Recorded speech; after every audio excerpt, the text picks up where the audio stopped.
छलके वही प्यार, बाबा तेरे नैनों में आज छलके वही प्यार। तेरी दृष्टि पड़ते ही पतझड़ में आई बहार, तेरी दृष्टि पड़ते ही पतझड़ में आई बहार। प्यारे बाबा हमारे बाबा, ओ प्यारे बाबा हमारे बाबा।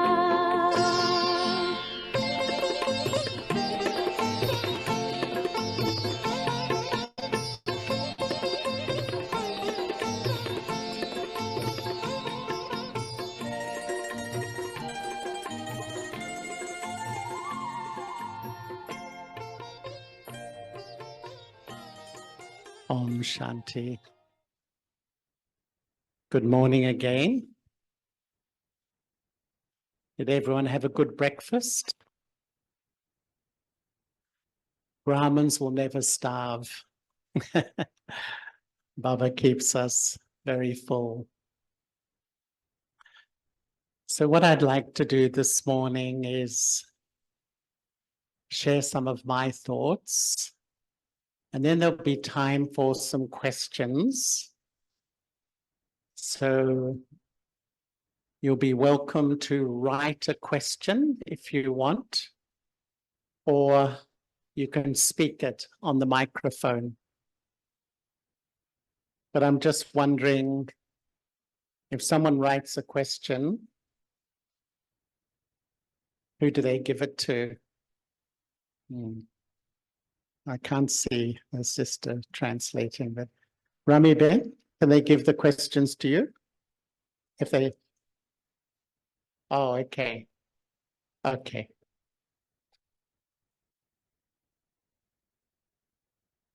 So, does everyone have translation? It's okay.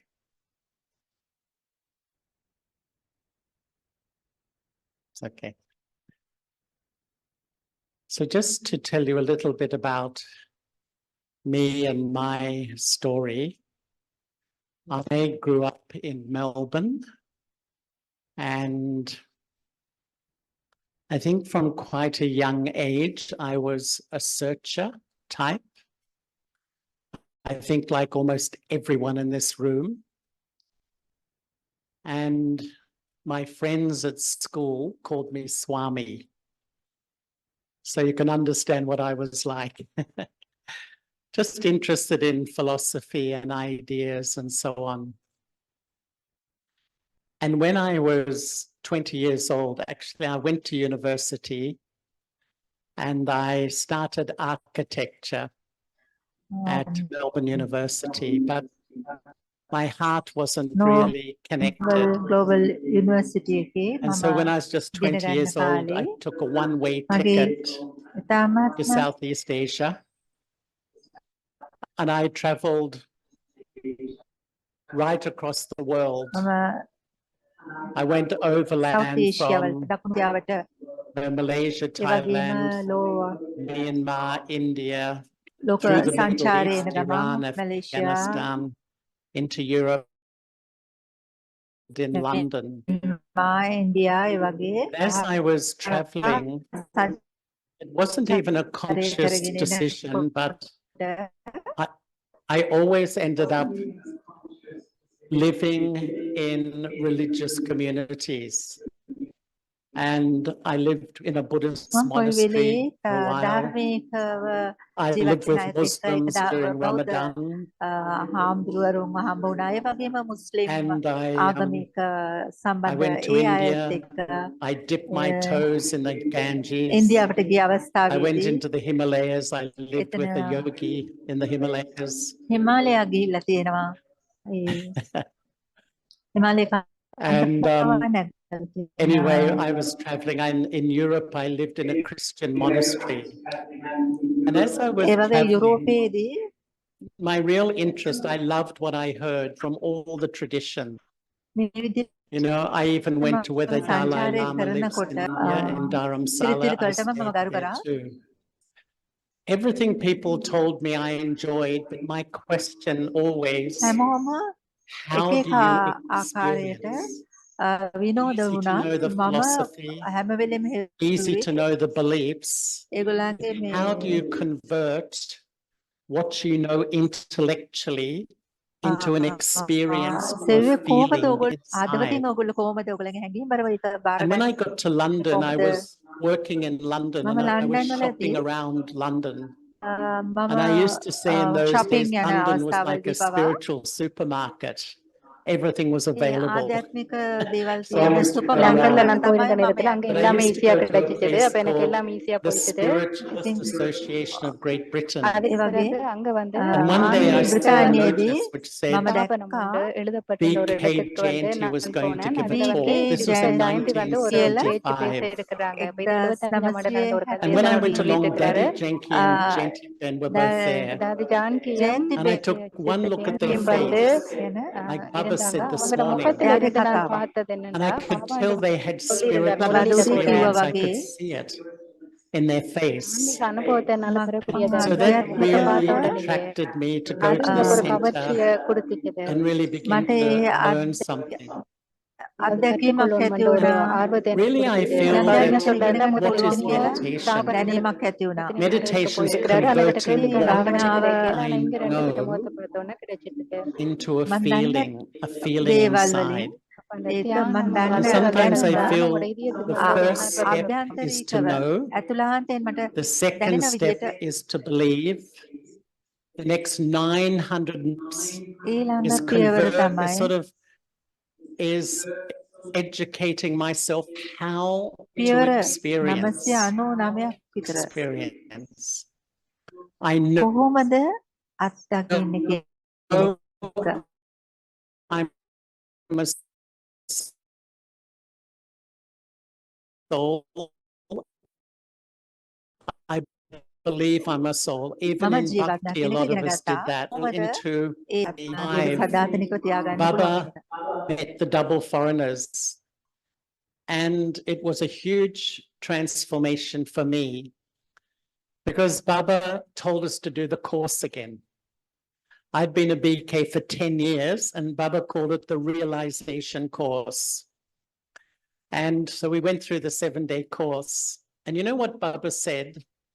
And this is always with me till this day. He said, children, you know the knowledge, you believe the knowledge, you teach the knowledge, but you don't experience the knowledge. And that just lit a fire to be an intellectual, to know the information, have faith. But how do I really convert God's truth into a feeling inside? Because that's when it becomes a real spiritual power. And I believe that when Baba says, children, churn the ocean of knowledge, actually what Baba's really saying is, children, experience the ocean of knowledge. Go so deep into Baba's knowledge that it becomes a feeling. And when I started in London, Daddy Janki told us that she had started in the yagya 6 months after Baba started to teach. And she felt, I'm late, I have to catch up. So she said she read the Murli like 10 times a day. So I thought, I'm going to read the Murli. There was no English Murlis in those days.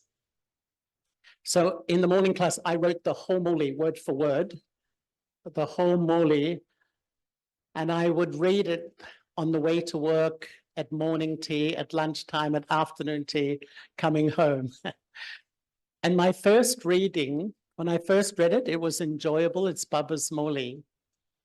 The second reading, I noticed, I could see how, the points connect. You know how Baba says, children, you should remember Baba.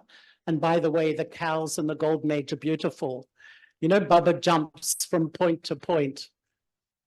And the third reading, I started to see the deeper themes. Baba builds on themes for weeks. The fourth reading, I felt it The fifth reading, it was more like an experience. And the sixth reading, and I began to realize that really when you converts it into a feeling. So I know I'm a soul, I believe I'm a soul, but that the real thing is to experience the power of peace. I know Baba, and I believe I have faith in Baba, but when I actually go so deep into the experience, I experience a divine love that I will never receive from anywhere else at all. And so this Morley really had a powerful effect on me.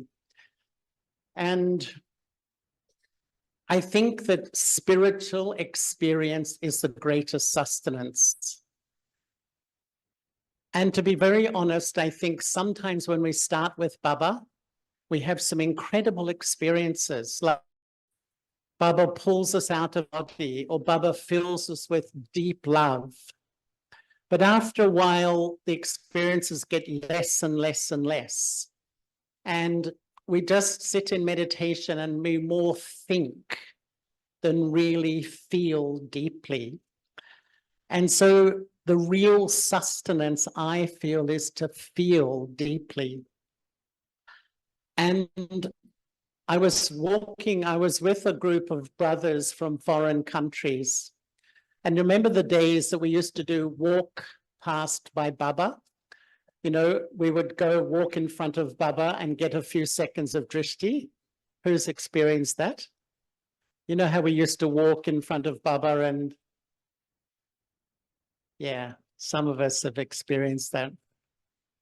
A group of us were walking in front of Baba, and Baba said to us, some of the older brothers from foreign countries, come, I want to speak to you. And when we came and spoke to Baba, Baba said beautiful things, but 4 or 5 times he said, create new experiences in yoga. Because often we have a few experiences when we begin and then not much. And so yoga can become a little bit boring, if I can say. Maybe that's not the right word. We just have ordinary thoughts. And the more that happens, then I start to look back outside for stimulation and newness. And even once I was in Delhi and I was staying with Jagdish Bhai.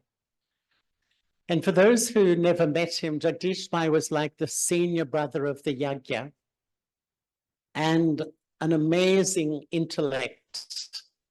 And I'd said to Jagdish Bhai that I'd like to talk to him to ask some questions. And he said, I'm busy, but I'll give you a little bit of time. So I think at 7:30, we began to talk and we finished at midnight.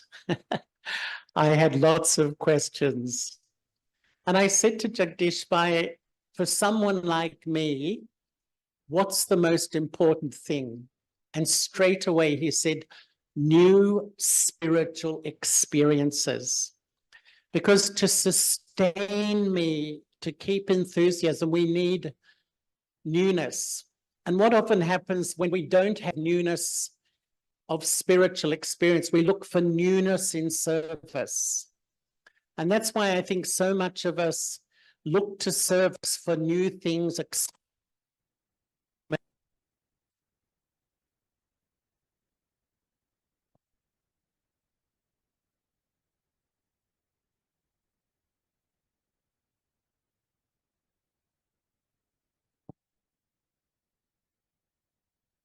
Yes, there we are. It comes and goes. So rather than looking at yoga, we start to look at action.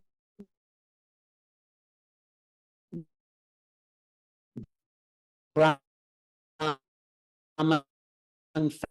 family. So important to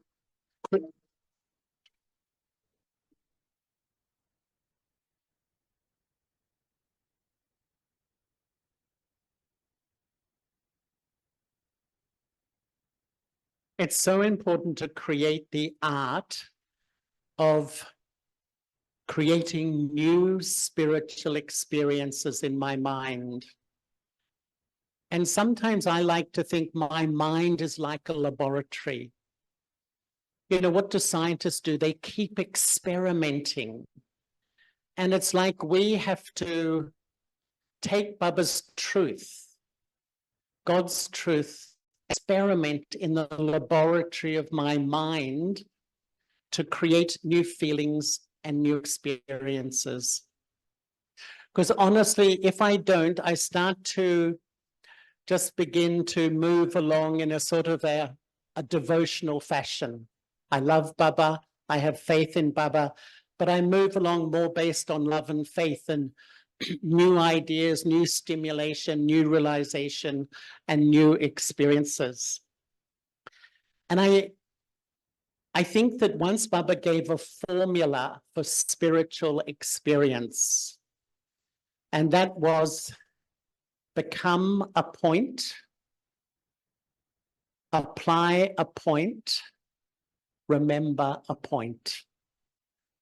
And Baba said, this is the formula which will create new feelings in the laboratory of your mind. And nothing more will keep you motivated, enthusiastic in your Brahman journey. Otherwise, after a while, we get a little bit bored, a bit tired. We love Baba, but, you know, I just go along in an ordinary way. Become a point. And, you know, at the beginning of the yajna in Karachi, I went to Karachi. I went to Kunj Bhavan in Karachi where I lived with all the Kumaris. And Daddy Ratan Mahini was telling us that Baba gave this incredible training of soul consciousness for 14 years. I think all of you who met the daddies, they had a different vibration, didn't they? There's just something so unique because of this true soul consciousness. And Baba would teach them as soon as they wake up and they sit in their bed, and I, the soul, incarnate in the body. I, the soul, bathe the temple. I, the soul, eat my food. I, the soul, I, the soul. I, the soul, meet the soul. You know, like going so deep into soul consciousness. And how much have I really realized the first lesson, honestly? You know, someone said to me recently that in science now, in biology, they say this body, we all are sitting in our own version, is made up of 30 trillion cells, not billion, trillion. That's unimaginable. The soul is more subtle than one cell. How subtle am I? How deeply have I gone into this? Because the law says, the first law of attached from my temporary body, I enter the world of spiritual experience. The more I'm attached to the sense organs in this body, I can't have those new feelings of purity, of love, of spiritual power in the laboratory of my mind. And to do this work, you know, once I heard a muli, and Baba said, it was a Sakha muli, and Baba said, children, wake up early in the morning and start to think I'm a tiny soul, and go smaller and smaller. And then Baba said, children, there's nothing smaller than the soul. Withdraw, step back, become smaller. The whole muli was like Baba coaching. He was like our coach. Let go, step back, withdraw, so that I just feel I'm completely detached from this body sitting lightly in the forehead. Because when I do, I'm preparing myself to connect with Baba. Because my experience is most of Baba's children, when we meditate, we think. So we think about Baba, we think about Baba's virtues, we think about Baba's knowledge, So we relax a little bit. We feel a bit calm. But I don't experience a lot. Because to connect with Baba, I've really got to be completely detached from my body. And only when I'm detached will I resonate on the same frequency. You know, sometimes I give the example that it's like Baba's on the FM wavelength, you know, the FM radio.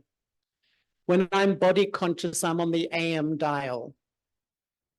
And, you know, can you get FM stations on the AM dial? I don't think so.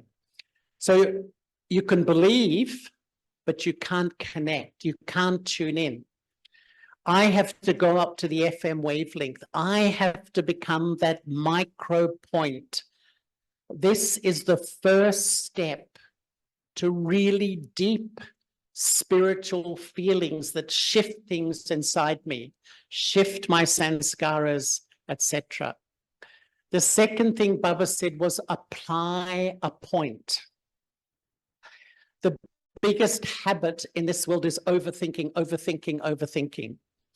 And you know what overthinking does? When I just think.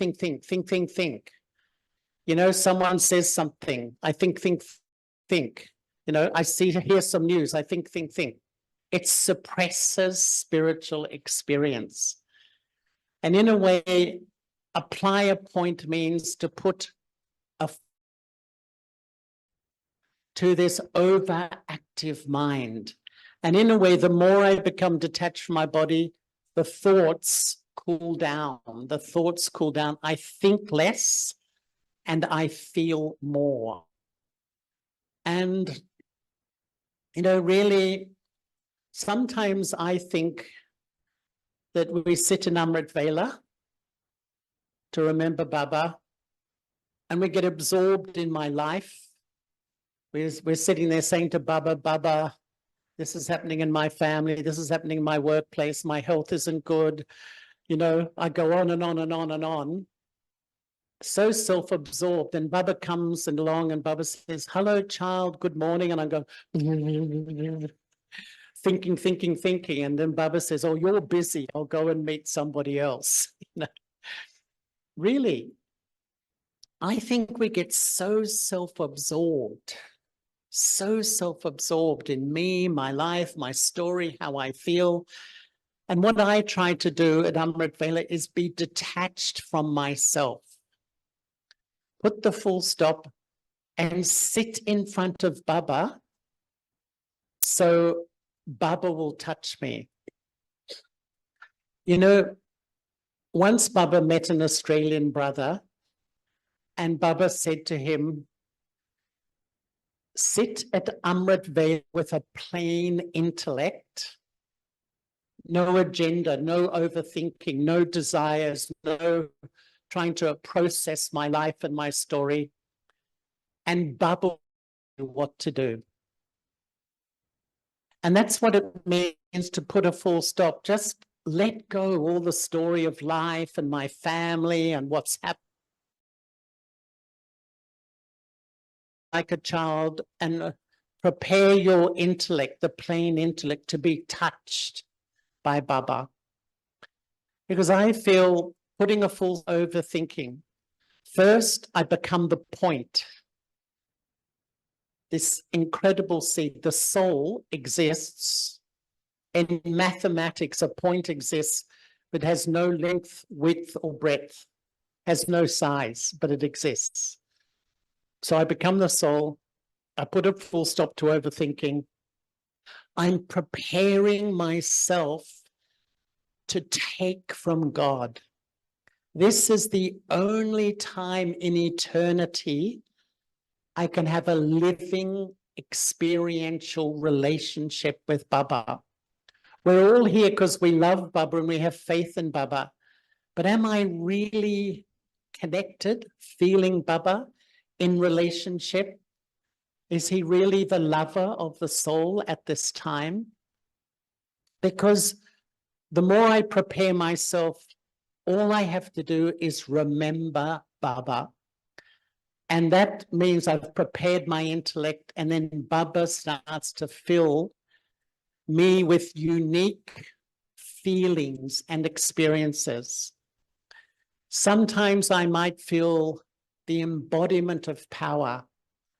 Sometimes a feeling of the full bloom of self-respect. I step back into my own value. Sometimes I might feel completely loved, absolutely loved. I find when Baba loves me, my mind almost stops.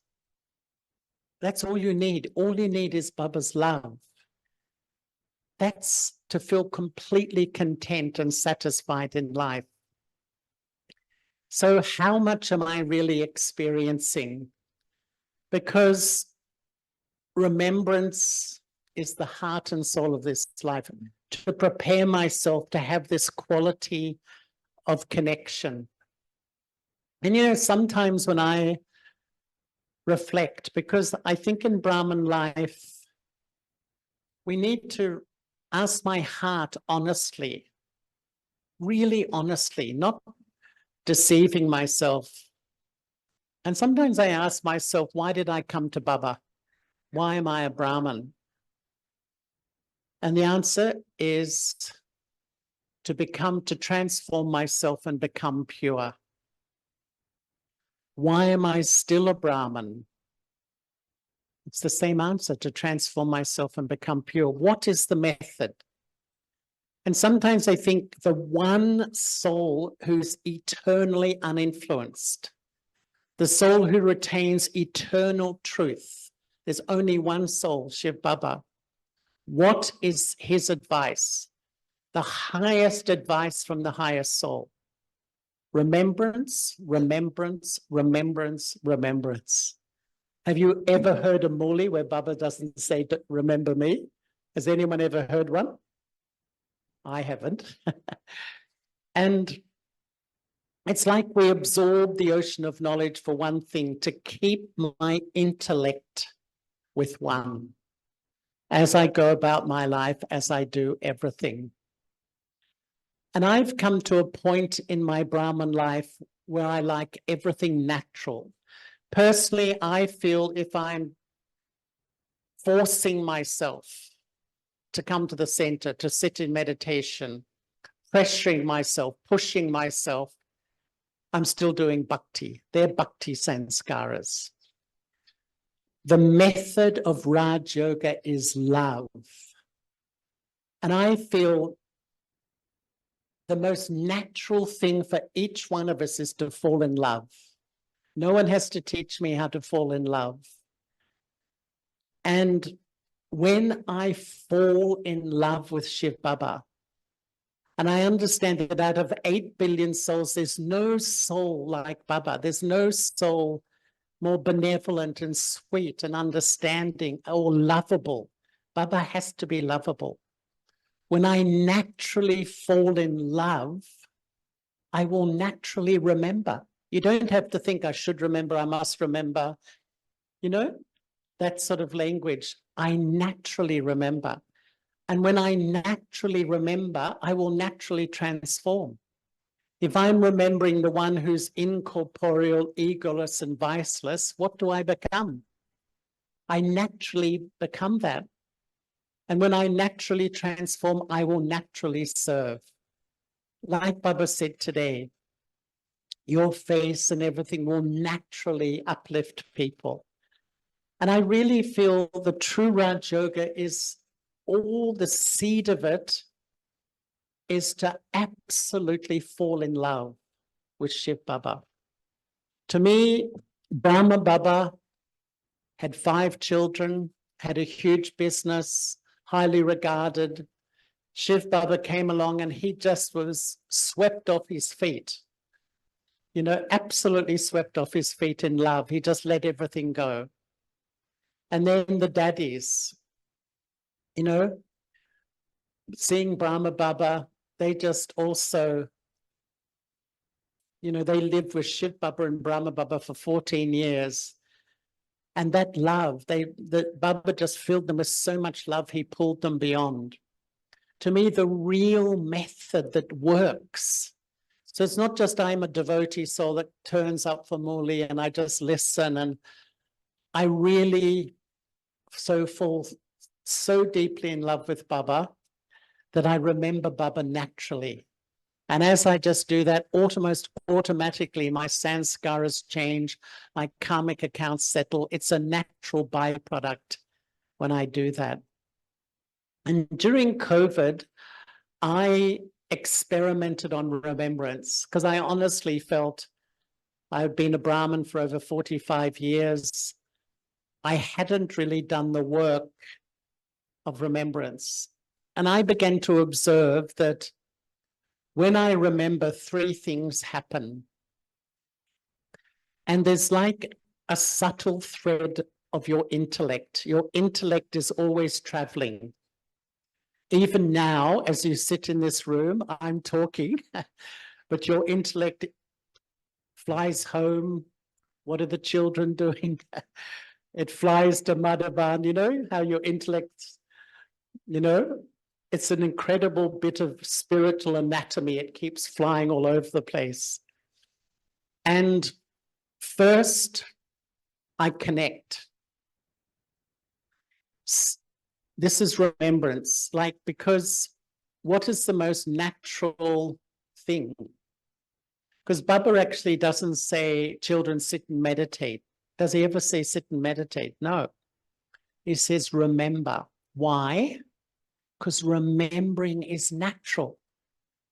It's always going on, remembering what I have to do, you know, what I just did, what you said, what I said. We are always remembering. And all Baba's saying, just redirect that natural habit of remembering. And when I remember three things, first, I connect. Whatever the subtle thread of your intellect connects with will influence you. And whatever influences, you get a feeling, an experience inside. So if you're sitting here now and you remember a family member who's not here, so your intellect travels, connects with them, instant. You have a loving relationship, you're close. The instant you remember, you're influenced by that love, you feel calm and peaceful. But if you're sitting here right at this second and you remember a family member you're in conflict with, you're not getting on well, there's differences, there's problems, the instant you travel and connect, just that thought connection, you start to feel that conflict. You feel a bit upset, hurt, disturbed. And so your mind is in upheaval. And so sometimes I have the image during the day, I plug into this, I remember this. And depending on this, I fluctuate. I plug in here, I plug in there, I plug in there. I keep remembering, I'm influenced. So my stage is going up and down, up and down. This is why Baba says, children, live in this world, live in your family, go to the workplace, but keep the subtle thread with Shiv Baba. So that as I go around, Baba's influencing me. I'm under the canopy of God. That's really, and I can only remember when I'm in love. If I'm really like Baba's my lover, then I will. I want to. It's a natural thing. It's not that I think, oh, I should be remembering. I'm in love, so I naturally go there. We all know when you fall in love, that's where your intellect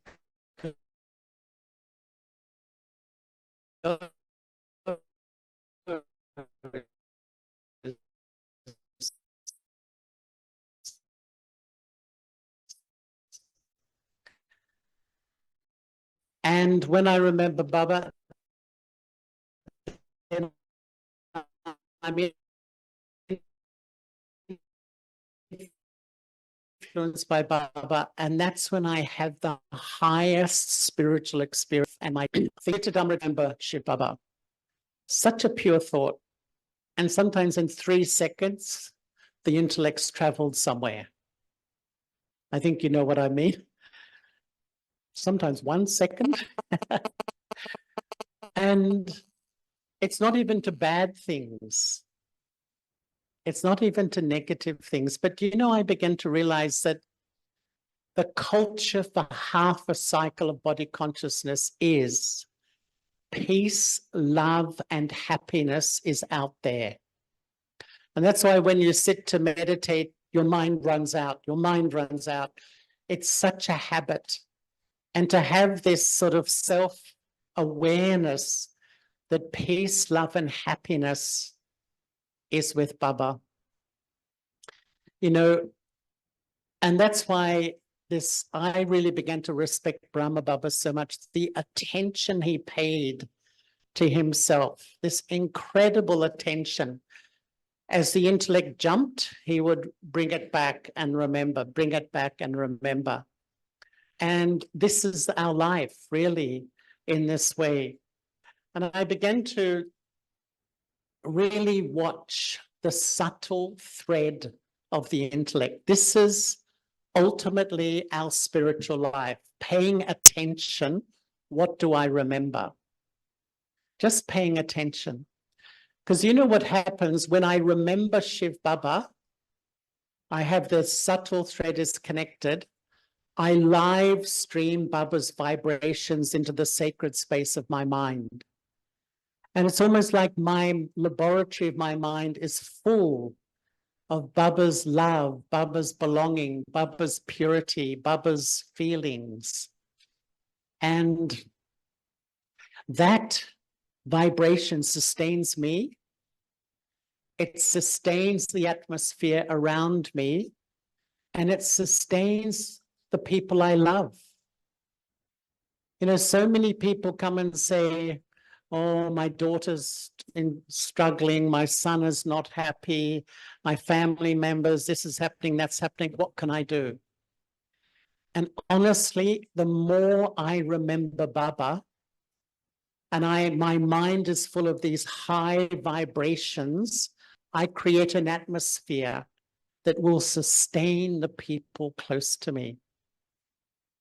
But if I'm remembering bodily beings, if I'm connected to bodily beings, then what happens is that my subtle thread is connected there, a low vibration inside. Or if I remember me and my mistakes and my weaknesses, the lowest vibration. And I often feel if I'm not happy, if I don't feel happy, there's only one question to ask myself. What have I been remembering? What have I plugged the subtle thread in? Sometimes people say, I don't know why I'm unhappy. I keep dwelling on someone's bad behavior. I'm constantly thinking about what they said and did. I'm really unhappy about them. I'm nonstop remembering their bad behavior. And then I ask myself, why am I not happy? It's obvious why I'm not happy, because I'm remembering the wrong things. And so the laws of remembrance. The first law says, pay attention to what I remember. Pay attention to what I remember.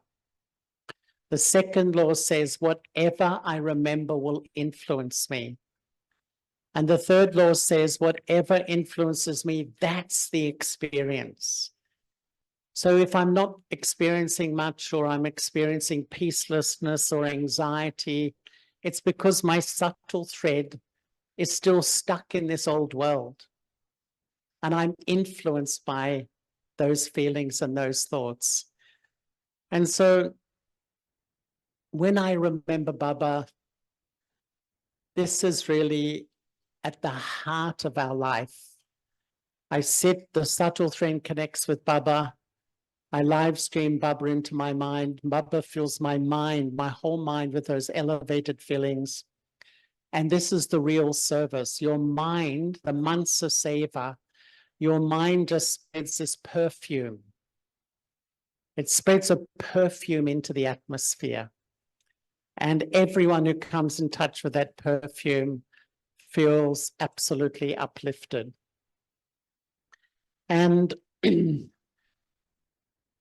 once Baba was meeting Daddy Nirmala Shanta, Who has met Daddy Nirmala Shanta?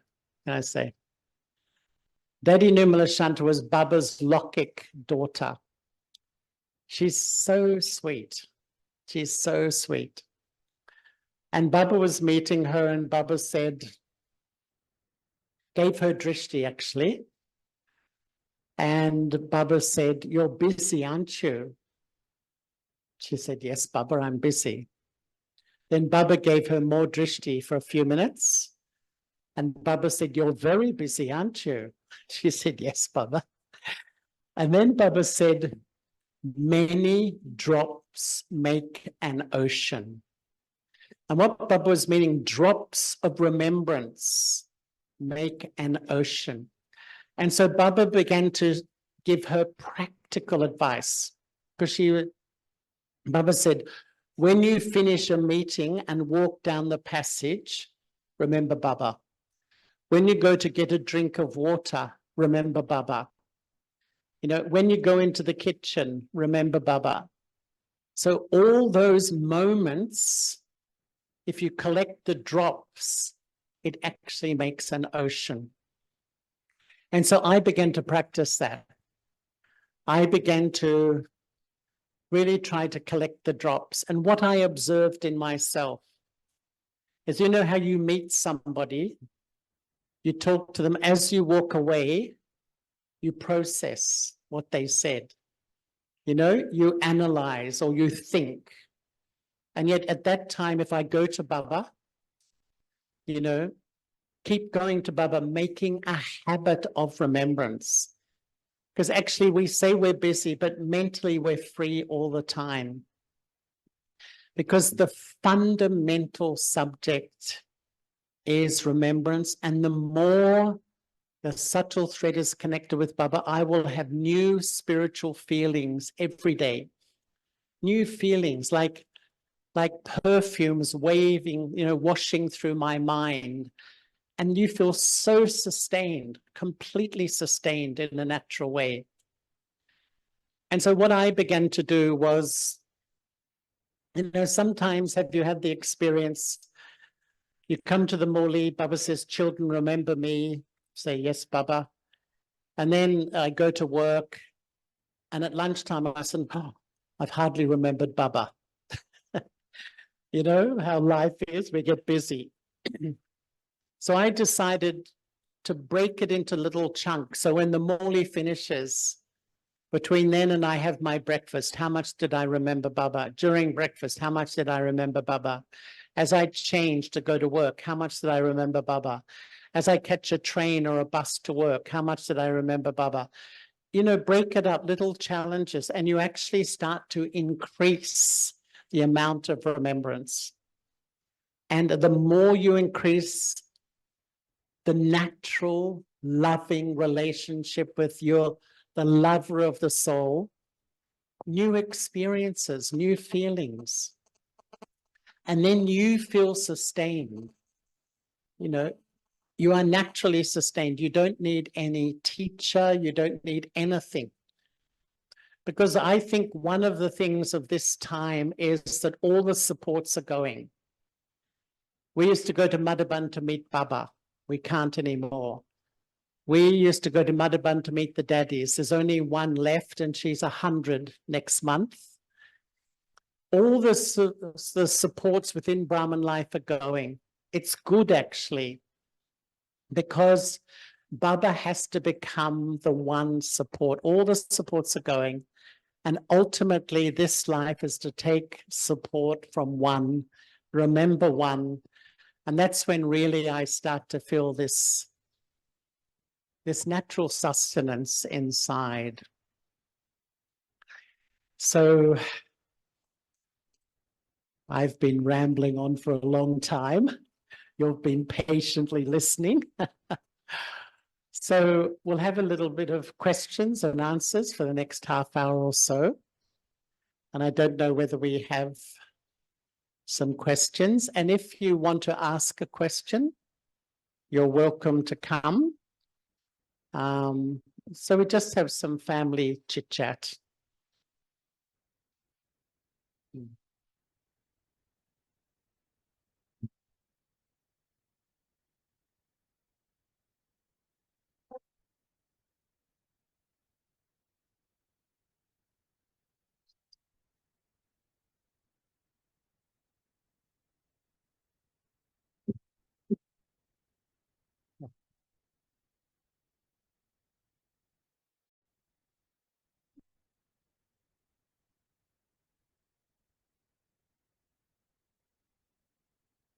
Oh, she's got a list of questions.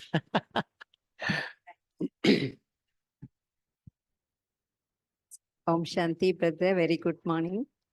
So, the first question, to any special experience which made you such a strong Brahmin, you want to share?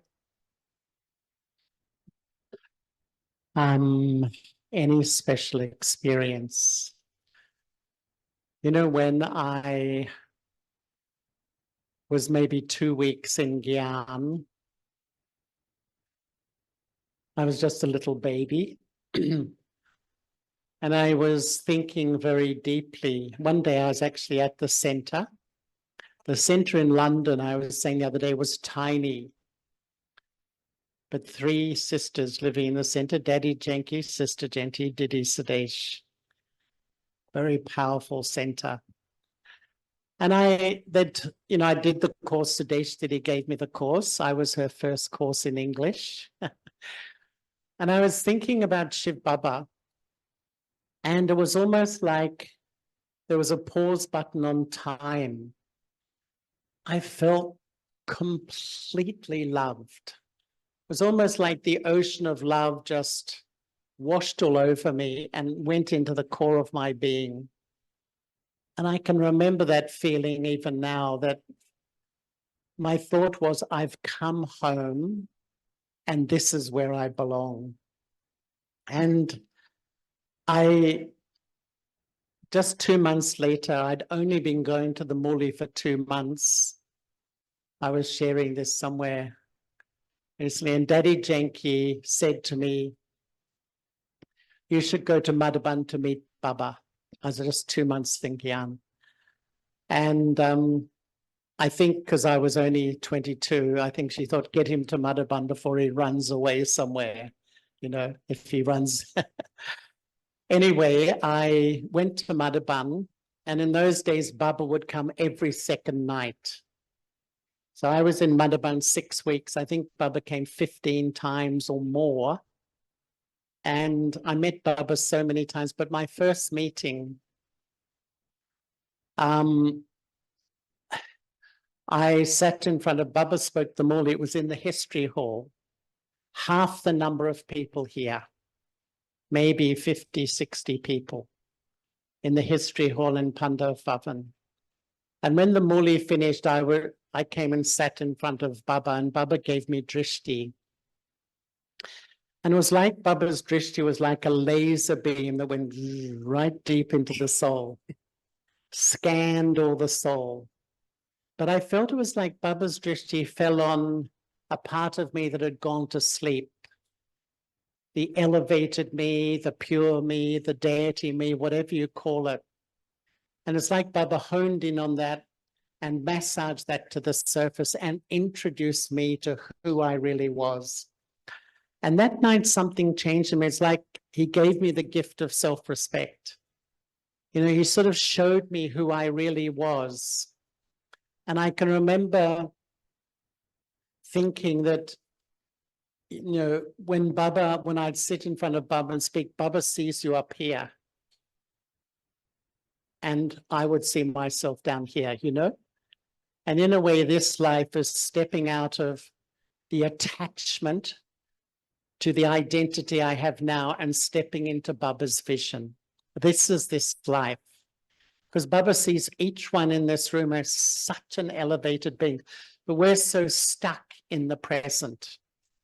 And so that made me so much stronger. The more I feel Baba's given me the gift of self-respect, I felt more and more stable and strong. And I always remember once Baba said, to the extent you have self-respect, you can respect everyone.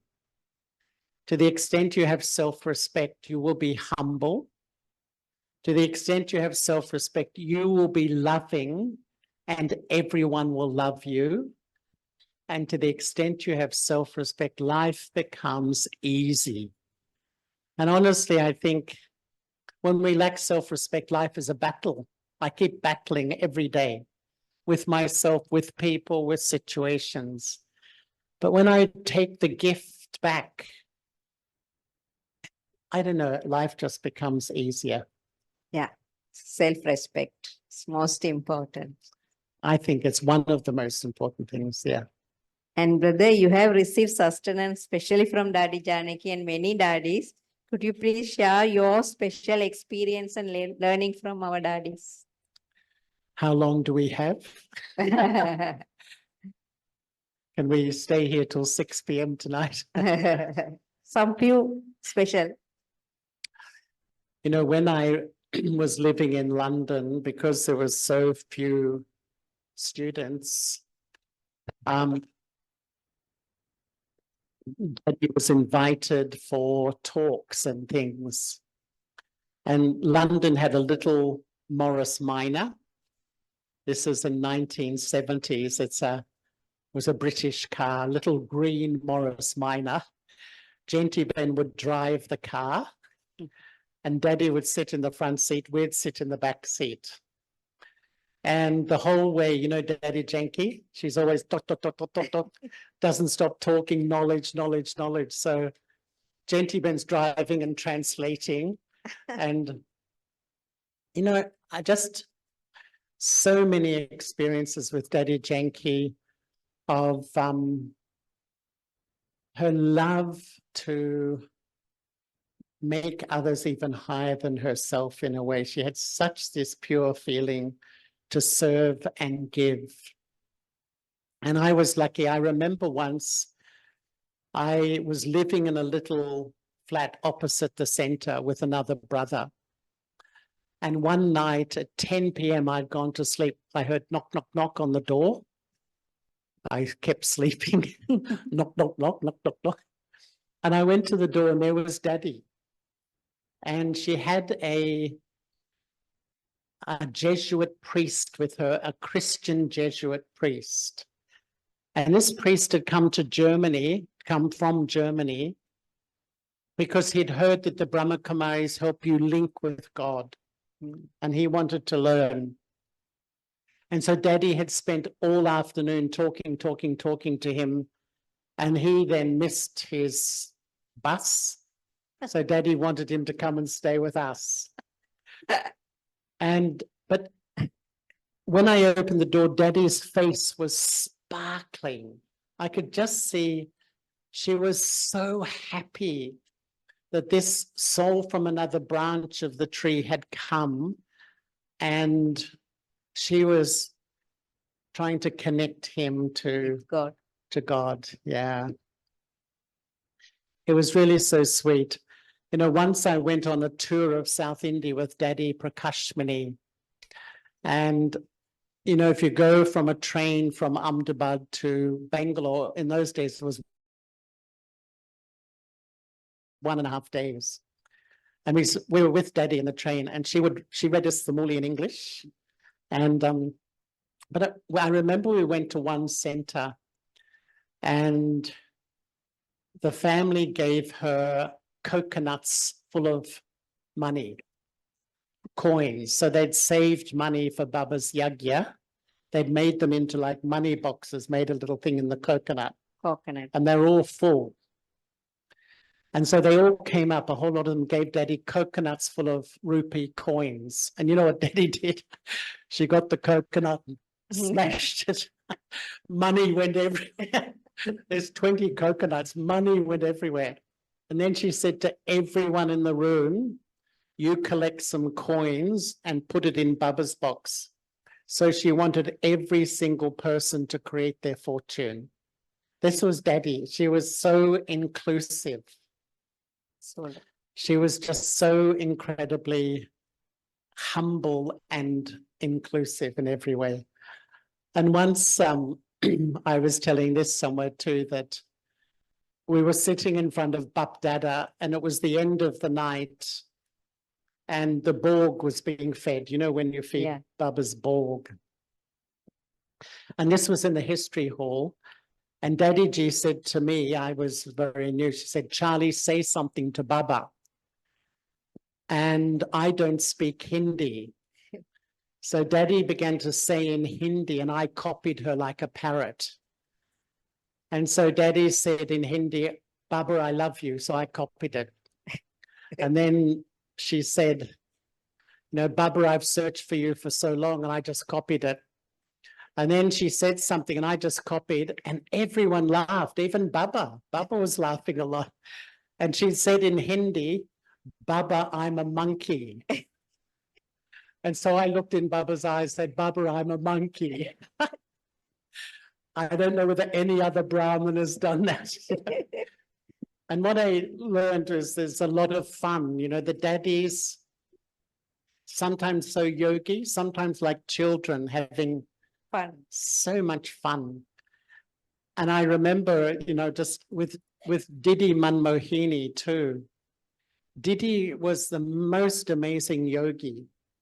And but she was like the same, lots of fun. And once we had a Brahma Bhojan, and you've seen pictures, how Brahma Baba would sit and on the floor, and everyone would sit in lines, and they'd be in silence, and they'd serve food, and you'd eat in remembrance. Didi and Didi were in the front, and we'd had Brahma Bhojan, and then they served ice cream to everybody. And everyone's very quiet and silent. And then Didi Ji, when she got her ice cream, he poured it all over Daddy Ji. Then Daddy Ji got her ice cream and poured it all over Daddy Ji. And before you knew it, ice cream was everywhere. But I loved it. I just thought, in a lot of organizations, the leaders are very, I'm the leader, I'm in charge, But they were like children when they played the part as Baba's instruments, and when they didn't have, they were just like children, so fun, so sweet. Sweet funs. Sweet fun, so many stories of fun. I once went to Disneyland in America with Daddy Ji. She was on a tour of America, and I was there too, and we went a whole day in Disneyland with Daddy Prakashmani. Daddy Ji I just saw, she held the whole yajna in her attitude.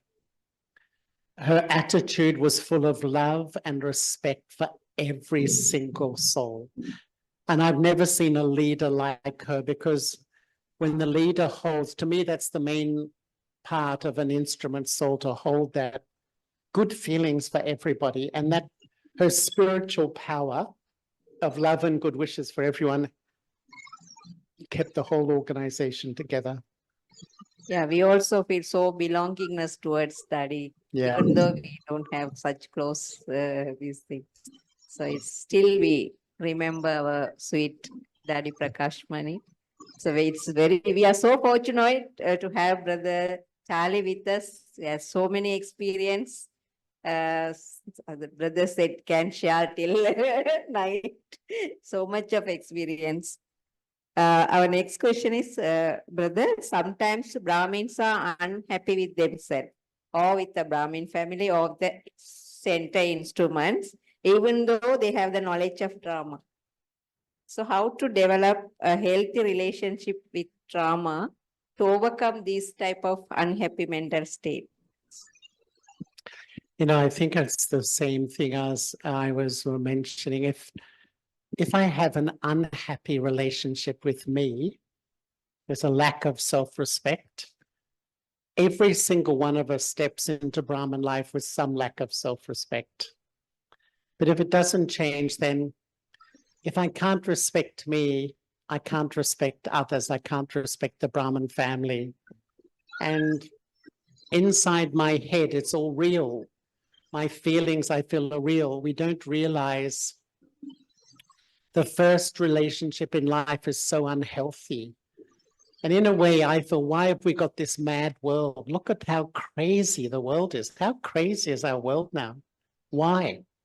There's 8 billion souls with an unhealthy relationship with themselves. So that flows into family, flows into work, flows into governments, everything. And that's why some of Baba's children, because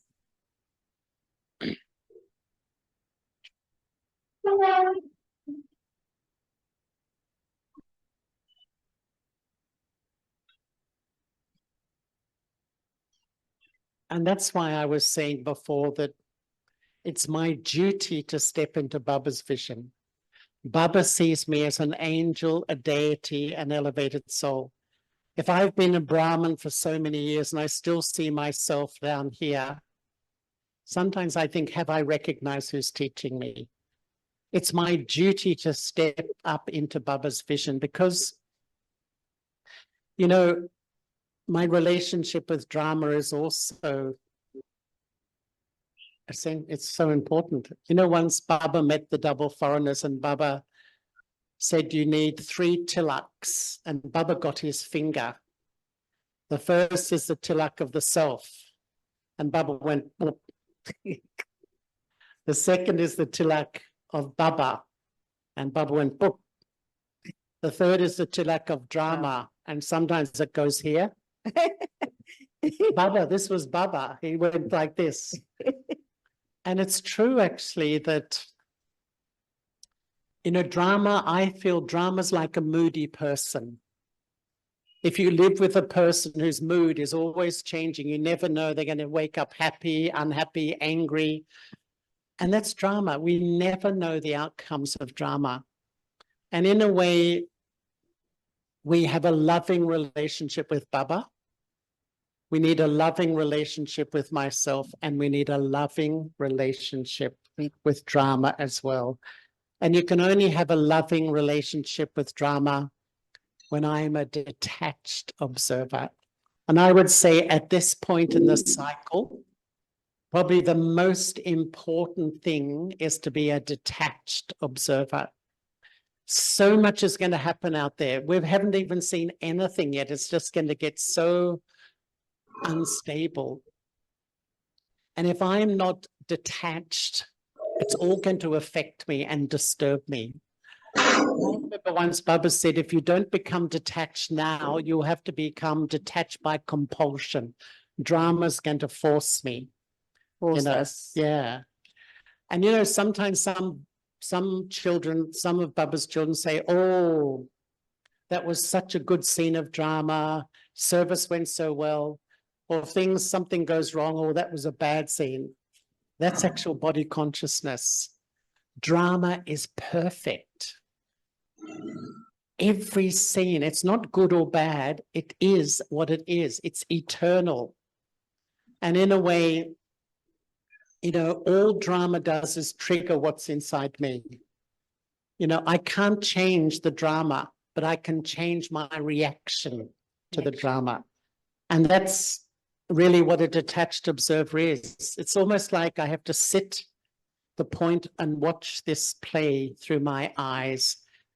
And the more I'm detached from my body, the more I will automatically be detached from the influence of people, opinions, behaviors, situations, everything. And really, it's so important to practice this now, because really the world will, as I say, so many scenes will happen that we could never imagine. We can never imagine. So it's very important to practice detachment.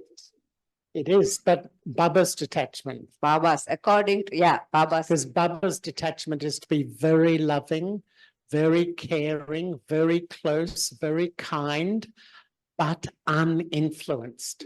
And if detachment is a bit, you know, removed and non-caring, that's not Baba's detachment.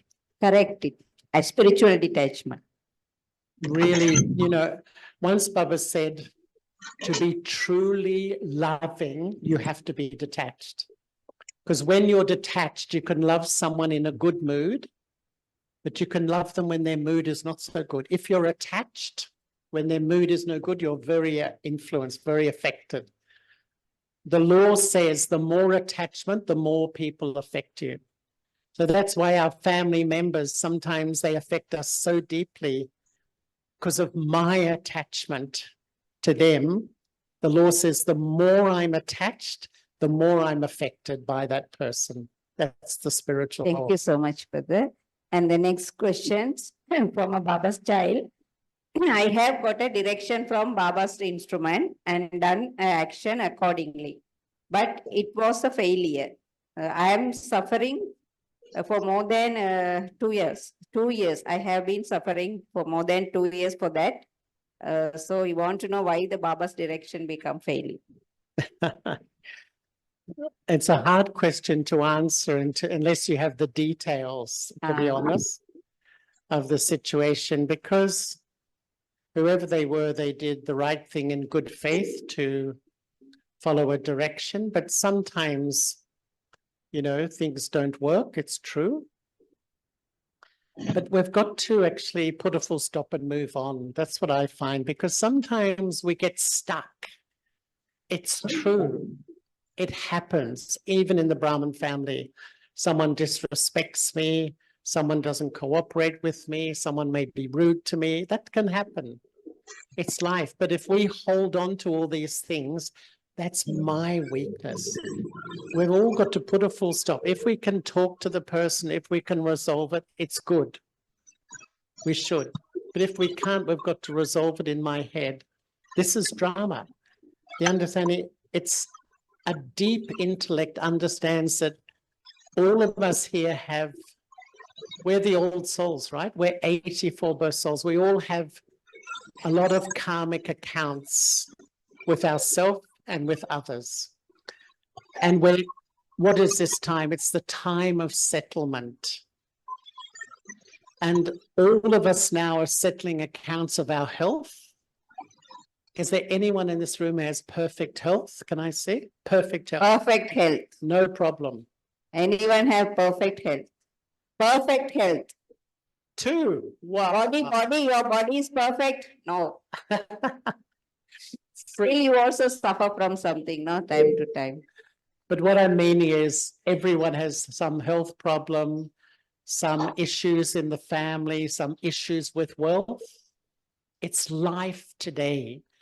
We've got to, you know, if I'm a Brahmin and I'm always worrying about these things, I haven't understood Gyan. It's the end of the cycle. All of these things will happen.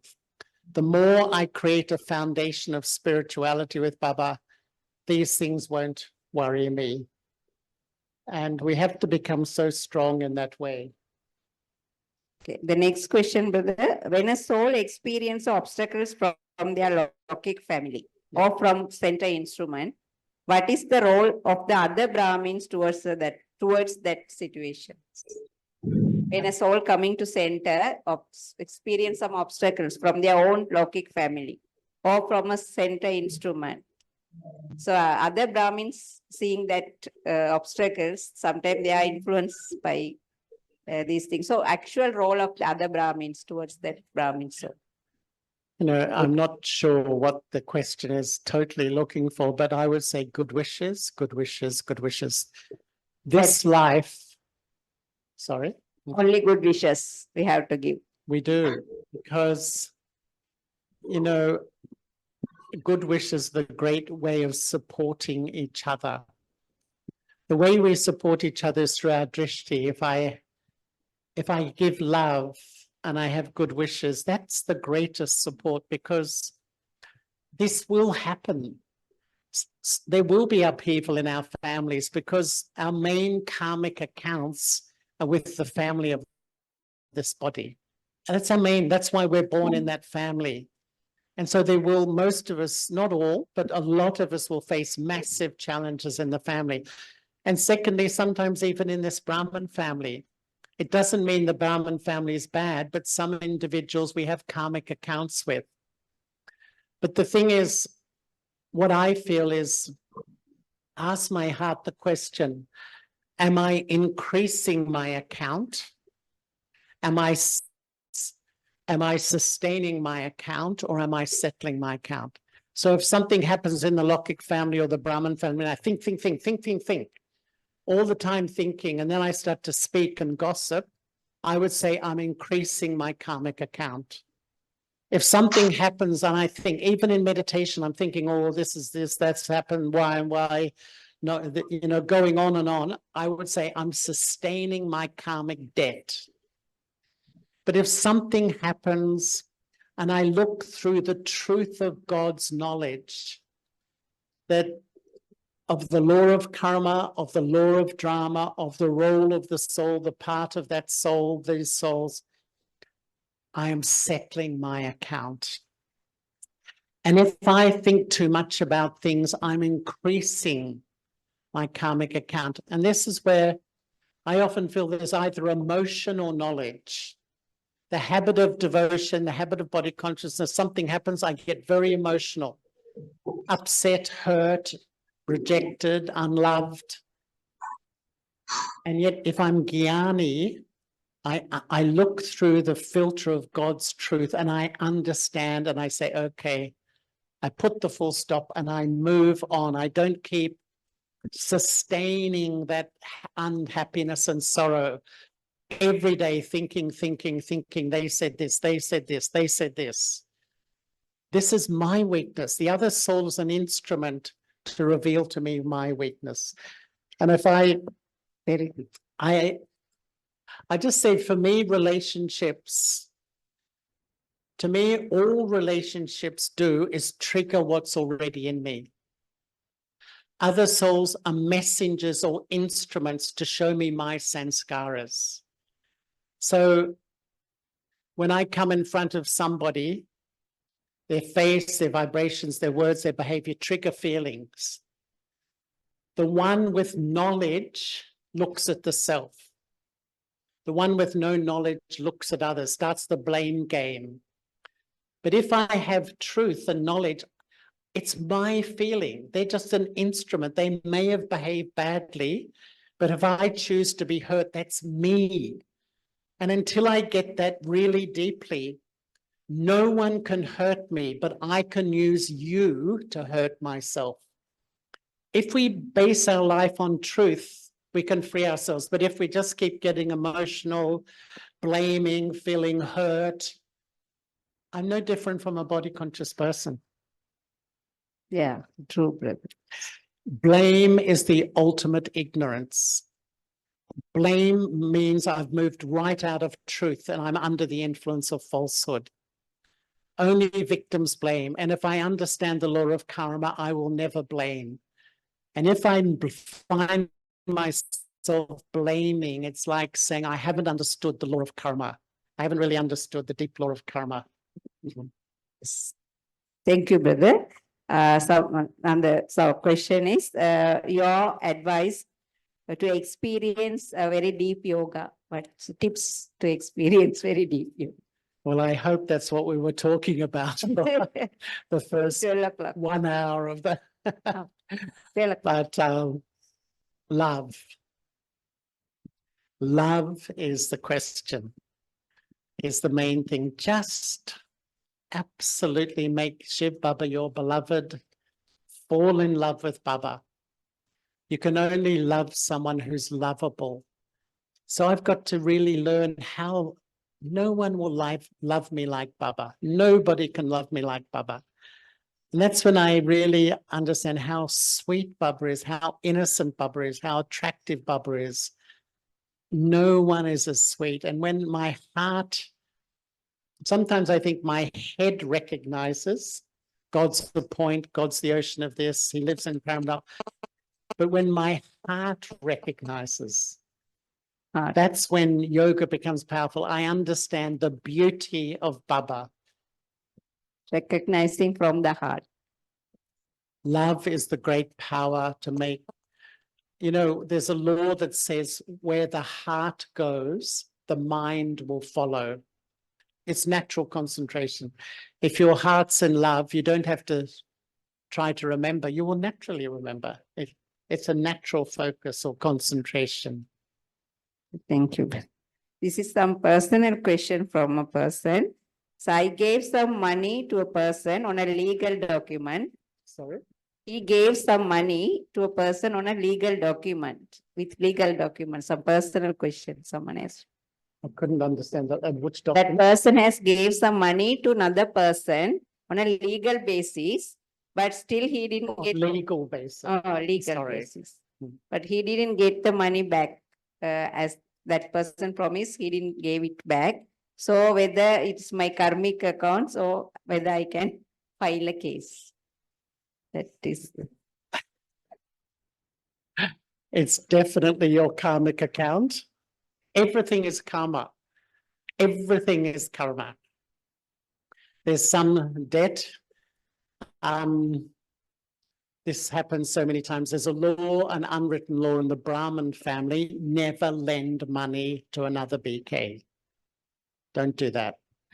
Because if something happens like this, then it ruins your relationship. But it depends how much and the financial state, if you need to file a case. But honestly, sometimes these days, all the money you lend will be used up by the lawyer. Lawyer. Legal. If it's a legal basis, he can go, if he can. Yeah. You know, there was one brother who I started Gyan with. He's an Australian brother, and he went to help in service in America. And he was in a center, and to make income, he had a jewelry business. This is in Texas. And he used to go to the markets, and he built up a lot, quite a lot of jewelry. And one day he finished the market, he went to his home, he stopped his car, and he said he had about 150,000 US dollars of jewelry. And he just stopped his car and looked, and there was a man with a gun. And the man said, "Give me your jewelry."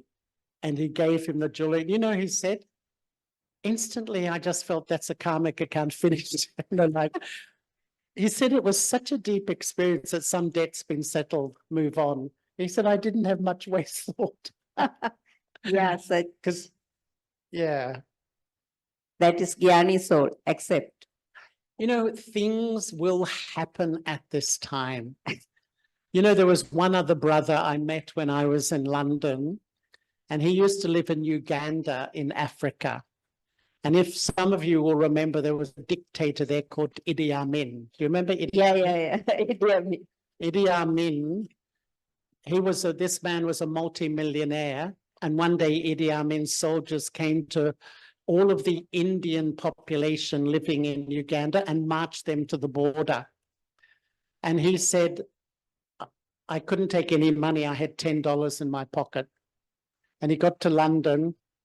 He was just depressed for a year. And then someone said, go to the Brahma Kumaris. So he went and did the course and became a BK. And he said in his own words, if I was in Uganda and I had my $10 million, I would have never gone near the Brahma Kumaris. I had to lose $10 million to come to Baba. Sometimes, you know, and also I really believe there's benefit in everything. Some of these scenes, there's some hidden benefit underneath.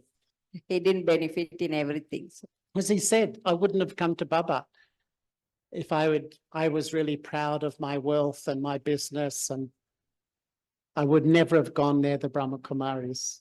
So this is invaluable income. Absolutely, yeah. The last question, brother, what is your special effort during these days towards your perfection? What's your special effort? Effort. Well, these days, I suppose the highest aim I love in this life is to be an angel. To be an angel. But two things on that way: to remain light, whatever happens, a bit like Baba said this morning, remain smiling and cool, because it's a drama. We're at the end of the cycle. All the unfinished business will come out. So just remain silent, light. So you can see how brother. Sorry, I was just our traffic control just came in the form of a train. No, just light, and to genuinely feel I'm just an instrument. It's Baba.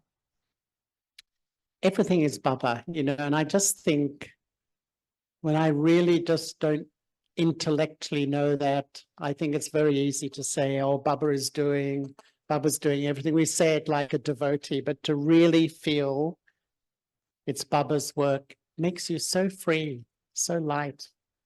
And I just feel that this time, when you remain light, you can progress spiritually. If you get heavy, worrying about the center, worrying about the family, worrying, you can't really progress spiritually. You get stuck. So to remain light and remain an instrument. So brother is practicing. So we are also today, as a token of love, he has come all the way for us, and we are so thankful to Baba and brother. So we are brother want to see self-transformation in everyone, and most elevated self-respect. So let us all practice self-respect, and also, like brother, we will remain light in any situations. No worries, carefree emperors. So thank you so much, brother. Now I invite Brother Seelan and Brother Ganesh to share their experience with Brother Charli Bhai, and also express their gratitude towards brother. Thank you so much.